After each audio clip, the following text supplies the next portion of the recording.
Tenemos a Raúl. No, no, no, a esta hora conseguimos a Raúl Timerman. ¿Cómo te va, Raúl? Buen día. ¿Qué tal? ¿Cómo estás? Tanto tiempo que no Mu- hablamos. Muy bien, sí, sí, no hace tanto, no hace tanto por suerte. ¿Cómo andas vos? ¿Enojado? Ayer se te notaba enojado en los Twitter. Estabas caliente, No, con no, Longobardi estabas caliente. no, bueno, me llamó poderosamente la atención ese comentario de Longobardi. Fíjate que tiene que ser un comentario muy particular para que lo deje mudo a la nata, que no sabía qué decir. Sí, yo por suerte, Pero, yo tengo una opinión diferente a vos. Tengo una opinión diferente, pero porque lo discutí durante toda la tarde ayer acá en la radio, más siendo nosotros comunicadores que estamos permanentemente hablando y que a veces nos equivocamos en la forma de decir las cosas.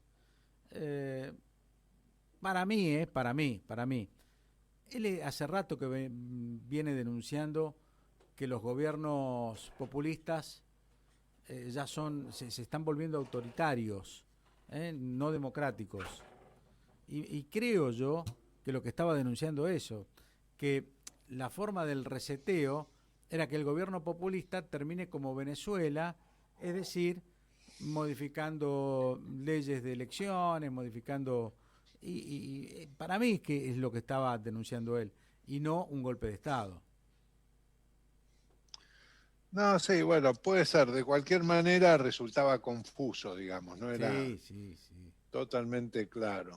Sí, La sí. situación estamos viviendo una situación terriblemente complicada, Oh, porque digamos que la pandemia avanza, no solo acá, en el mundo. Justo recién estaba leyendo en India es una cosa ¿viste? impresionante lo que está pasando. Y bueno, ya en Brasil también pasó una cosa que nos impresionó a todos. Y y también lo escuchaba al viceministro de Salud de la provincia de Buenos Aires, que decía que ellos estaban pidiendo un cierre total porque veía la proyección de contagios, le daba 50, 60 mil contagios Sí, en un día para la semana próxima. Entonces estaban realmente asustados. sí. Yo creo que hay la situación de una pandemia es una situación muy particular. Me estaba comentando Franco de Ledone, que es un argentino que vive en Alemania hace muchos años, Mm, que Angela Merkel presentó un proyecto, porque Alemania es un país mucho más federal que la Argentina, digamos, los estados tienen total autonomía, y presentó un proyecto de ley para que las medidas sanitarias no sean resueltas estado por estado, sino que sean resueltas por el gobierno central. claro. Que es aproximadamente lo que pasaría en una situación de guerra, ¿no? Sí. Digamos, en una situación de guerra, el Ejecutivo Nacional, seguramente empoderado por el Congreso, es el que toma las decisiones. Bueno, la Constitución habla de Y catástrofe, ¿no? Catástrofe y guerra. es, esto es lo más parecido a una guerra, Sí, porque estás combatiendo contra un elemento extraño que vino de afuera, por otro lado, acá el virus no existía en la Argentina. Y bueno, yo creo que el hecho de tomar medidas de aplicación para todo el país también puede haber sido algo que se lo ve como autoritarismo. mm, Yo creo que en una situación como esta lo que hay que hacer es ejercer la autoridad. sí, Y la verdad que la situación a la que se ha llegado entre la ciudad de Buenos Aires y la nación es insólita, ¿no? sí. Sí, la verdad que nos pone en vilo a todo el interior también, ¿no? Nosotros sin comerla ni beberla, en Santa Fe, en Córdoba, en Mendoza, vivimos ajenos a ese dilema. y estamos inmersos en esa disputa, vamos a llamarla política, ¿no? Lo sanitario es lo primordial, pero termina siendo una disputa política. Sí, pero vos fíjate lo que pasó en Formosa. Gildon Fran era acusado por el PRO y por los radicales de ser terriblemente autoritario y de que, bueno, las medidas eran demasiado extremas. Fueron a Formosa Mario Negri, Patricia Bullrich, Naidenov, que es senador por Formosa, qué sé yo, fueron a Clorinda y a Formosa, hicieron actos, Sí. etcétera, en contra de las autoridades provinciales. Fíjate qué hizo el gobernador ayer. Convocó a la Casa de Gobierno a los dos jefes de las bancadas de senadores, a Mayán y a Naidenov, porque da la casualidad que los dos son formoseños. Y les dijo, aquí tenemos que trabajar juntos porque hay un solo enemigo, el virus. El virus, claro. O sea, el que ha sido identificado como el gobernador más autoritario es el que llama al consenso y al diálogo. Ahora, el gobierno nacional, ayer se reunió el presidente con Nicolás Trota y dijeron que van a estudiar un sistema de presencialidad administrada. Sí. Formosa la tiene hace 8 meses. Sí. Y además, viendo los resultados que obtuvo Formosa en la lucha contra la pandemia, ¿por qué no hablan con el gobernador y le preguntan a ver qué opina él, qué cree que hay que hacer? Es el que mejor ha tratado el tema hasta ahora. A mí me llamó la atención después el fallo de la justicia, ¿no? En la cual le pidió protocolos y aperturas. Un fallo... Así es. Me llama la atención que un abogado, porque un juez es un abogado, ¿no? Que un abogado sepa más que los sanitaristas.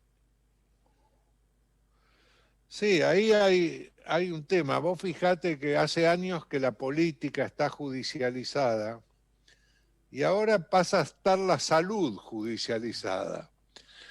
Pero la gente no vota para elegir a los jueces para que sean los que impartan justicia, pero sí votan a las autoridades municipales, provinciales y nacionales para que sean las que toman las decisiones. Cuando uno elige un presidente, es para que el presidente decida, no para que cada vez que tiene que decidir consulte a ver qué hacer a la ciudadanía. Y el hecho de judicializar este tema de salud es realmente preocupante. Ayer se viralizó una información de Formosa que obviamente yo todavía no lo pude corroborar, acerca de que habían metido preso a una persona, a un médico que iba en el auto con su mujer sin barbijo. 11 días preso. Sí, eso sucedió, bueno, creo que en octubre del año pasado. No conozco, puede ser una infracción a algún decreto provincial o municipal. A mí, en Formosa, yo una de las cosas que he observado, porque yo en una época viajé mucho a Formosa y a Resistencia, yo observaba que en Resistencia vos no ves un motociclista con casco ni de casualidad. Y en Formosa no ves un motociclista sin casco. Claro. Claro. Es decir, se respetan las reglas en Formosa.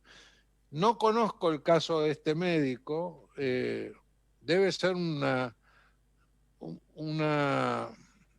debe haber transgredido alguna disposición provincial o municipal, pero aparte, fíjate que en Uruguay el rompimiento de no cumplir con la cuarentena son 2 años de prisión. Sí, sí, sí.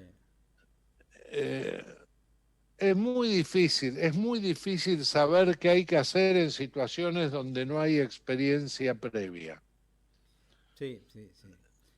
Se va aprendiendo durante la marcha. Ahora, los países que mejor les ha ido en la lucha contra el COVID sin la vacuna. ¿Por qué? Porque solo 3 países han tenido todas las vacunas que han querido.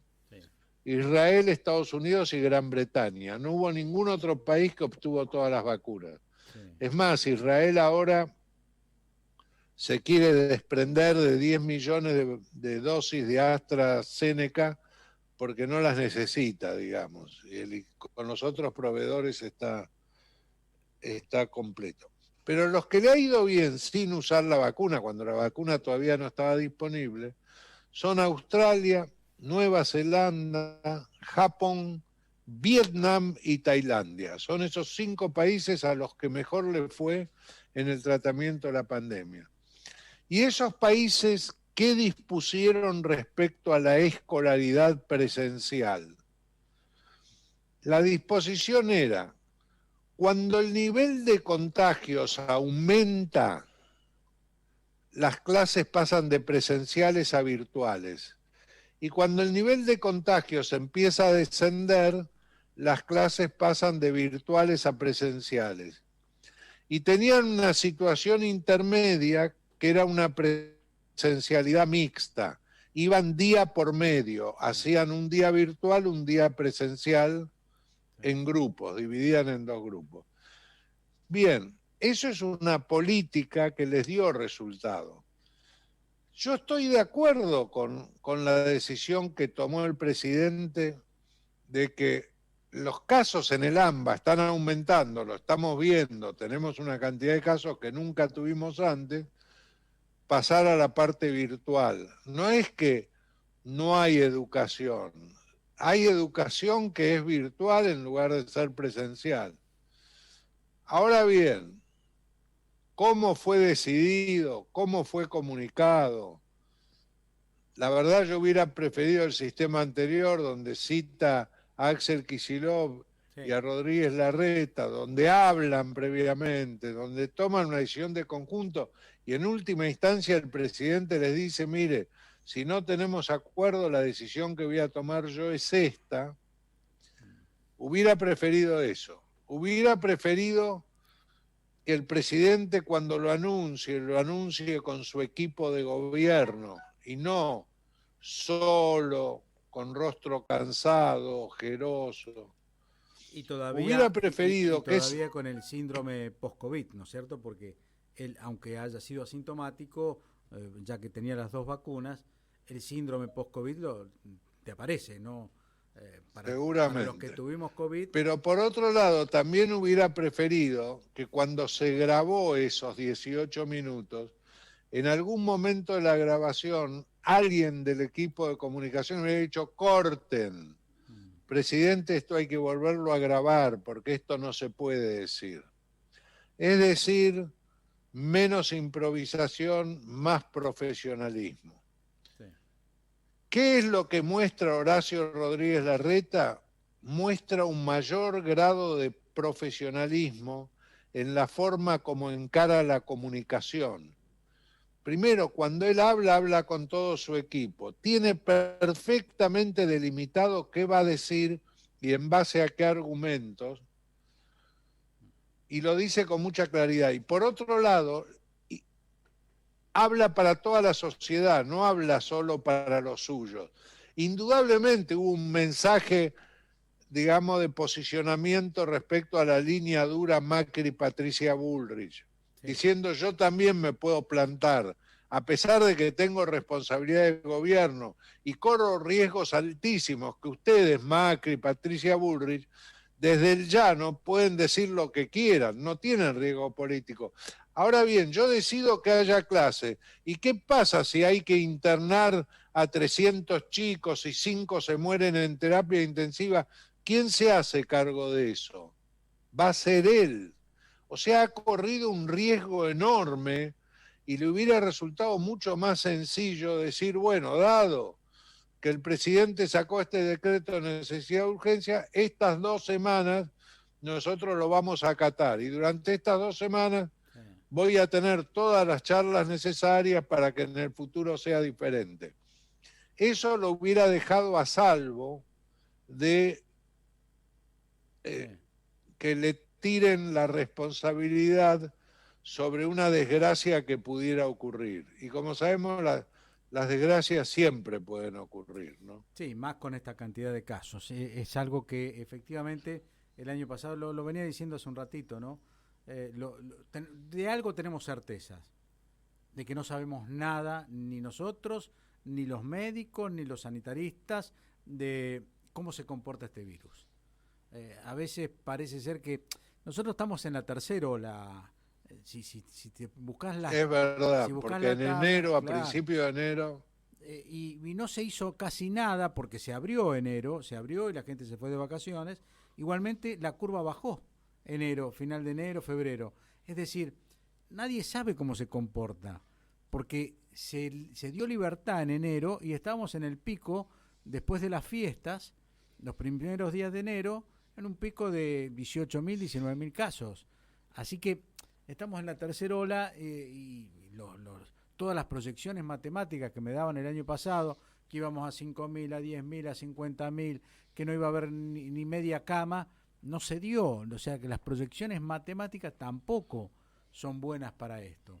Así que, efectivamente, primero es prevenir antes que curar, ¿no? totalmente. Vos sabés que yo siempre repito una frase que dijo un amigo, dice, tenemos demasiada información para tan poco conocimiento. Sí, así es, así es. Bueno, Raúl, me imagino cómo termina esto. La Corte no va a decidir, va a terminar en abstracto porque el 2 de mayo, estamos hablando de días nomás, 10 días más, seguramente va a haber otro decreto y se van a poner de acuerdo y esa presencialidad administrada, como le llaman ahora, o en realidad un día sí, un día no, va a terminar en abstracto la Corte y nunca vamos a saber si un presidente tiene potestad o no de emitir un decreto en pandemia por sanidad en Capital Federal, ¿no?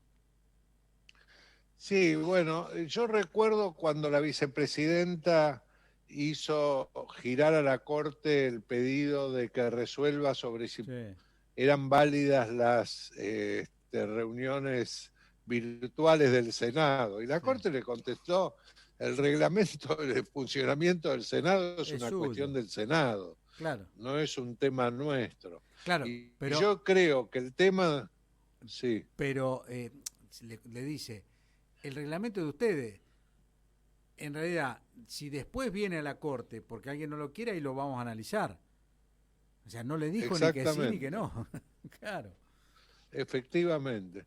Yo creo que no todo es judicializable. No, claro. Digamos, creo que la política funcionaría mejor si hubiera menos jueces y más partidos políticos funcionando. El tema es que tenemos todo en la justicia y los partidos políticos no funcionan.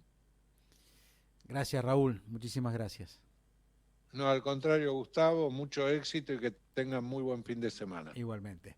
Raúl Timerman, analista de primera.